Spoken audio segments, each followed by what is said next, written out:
Ben bu yani Türk tarihine ilgisini ve Türklük vurgusunu size bir sormak istiyorum. Çünkü Osmanlı'da Türk olmak bir şey ifade etmiyor.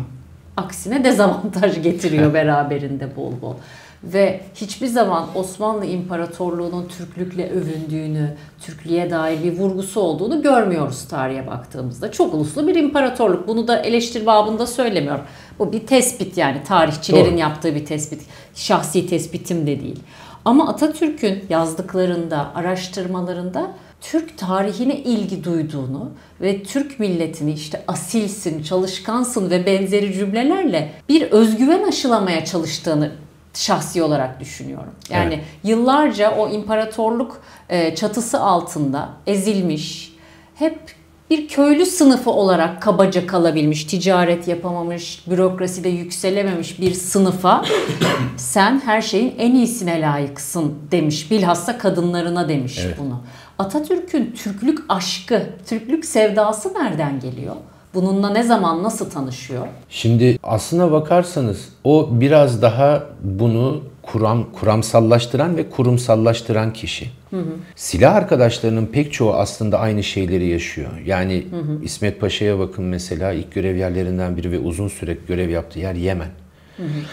Aynı şekilde Kazım Karabekir, Ali Fuat Cebesoy hepsi cephe cephe dolaşırken aslında hem Osmanlı'nın o son dönem sosyal yapısına hem bu geniş coğrafyayı nasıl aslında yetersiz kullandıklarına geçmiş dönemde şahit oluyor. Bu ne demek? Şimdi Osmanlı evet bir imparatorluktu. Devleti Aliye. Cihan devleti demek daha doğru. İmparatorluk işin içine girdiği zaman çünkü emperyal bir sömürü ifadesi de taşır bu. Doğru. Osmanlı asimilasyona giden, bu emperyal baskıyı oluşturan, artık tebaam dediği etnik yapıları birbirinden ayırarak onlara baskı uygulayan bir yapı değil. Evet, vergilendirmede bir takım cizye falan, onlarda bir takım farklılıklar elbette vardı.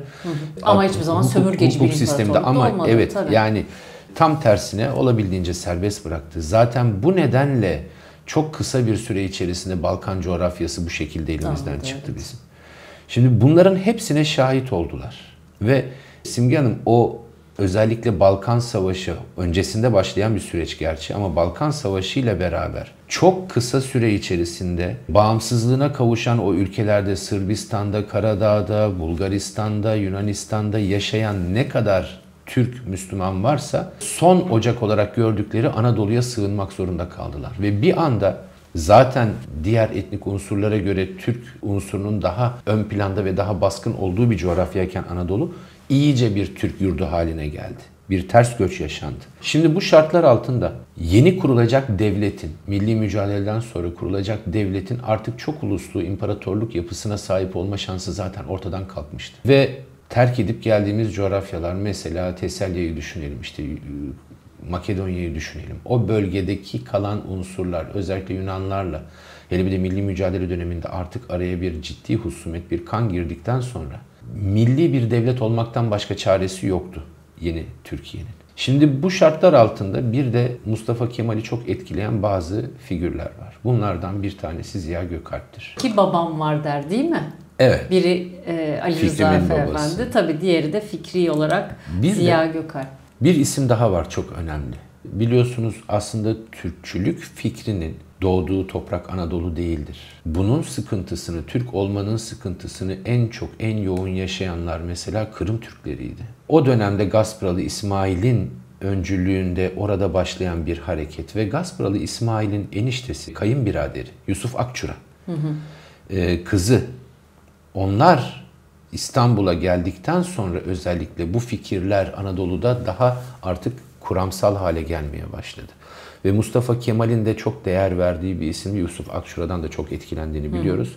Ve bakın, hatta bunun ben hep altını çiziyorum. Dikkatten kaçan bir husus vardır. Lozan imzalandıktan sonra 2 Ekim'de Selahattin Adil Paşa işte General Harrington'ı, Pelle'yi, işgal kuvvetleri komutanlarını İstanbul'dan uğurlar. O sırada bir de protokol imzalanır. Şehrin teslim protokolü. İşgal kuvvetleriyle.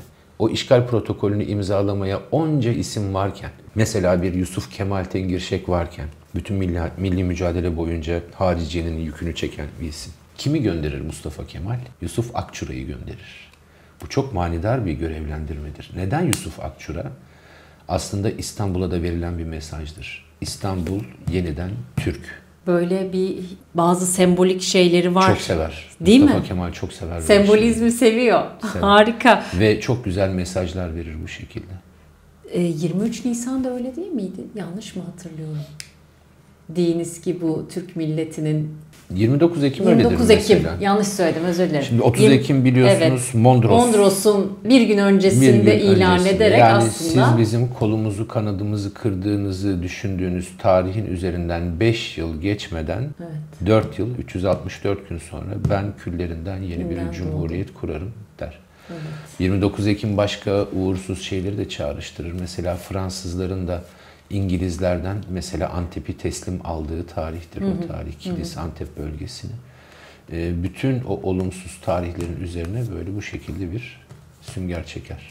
Tarihi baştan yazamasa bile tarihi en azından Türk milleti lehine yeniden şekillendirmiş. Peki hocam, çok orduyla, asker disipliniyle ilgili muhafazakardı ifadesini kullandınız.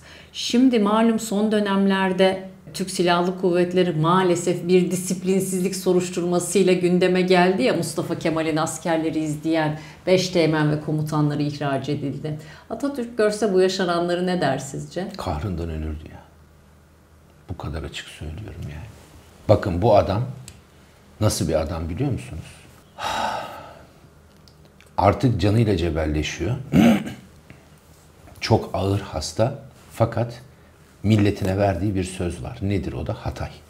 Misak-ı Milli'nin bir unsurunu daha katacak. Çünkü Misak-ı Milli Lozan Anlaşması ile biten bir yemin değil. Fırsatlar el verdiği ölçüde tek tek bütün açıkları Lozan'da gerçekleştirilemeyenleri de gerçekleştirilecek. Eline fırsat geçiyor 36 yılında. Fransızların Suriye'yi boşaltması döneminde çok akıllıca hamlelerle Hatay'a önce sivil toplum kuruluşlarıyla ya da el altından çıkarttığı dergilerle, gazetelerle sızıp Fransızlara karşı ayaklanmalar tertip edip çok akıllıca bir siyaset güderek Hatay'ı tereyağından kıl çeker gibi alıyor. Ama orada en önemli adımlardan birisi Fransızlara gerekirse sizinle savaşırım kararlılığını göstermek için o hasta halinde Mersin'e gidiyor. Orada bir askeri geçit töreni yapılıyor Adana-Mersin gezisi sırasında.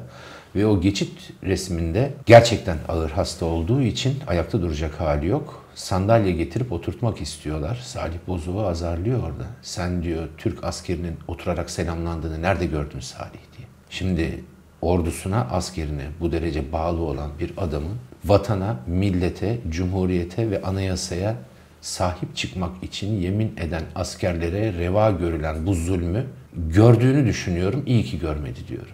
Ama biz gördük. Yani bu askerler disiplinsizlik yapmak için kılıç yerine maytap mı çektiler ya? Doğal aksesuarı kılıç ve o kılıç Türk'ün düşmanına kalktı orada. Tabii. Herhangi bir kişiye, zümreye, iktidara, rejime kalkmadı yani. Cumhuriyete ve Cumhuriyet'in temsil ettiklerine, değerlerine. Aynen öyle.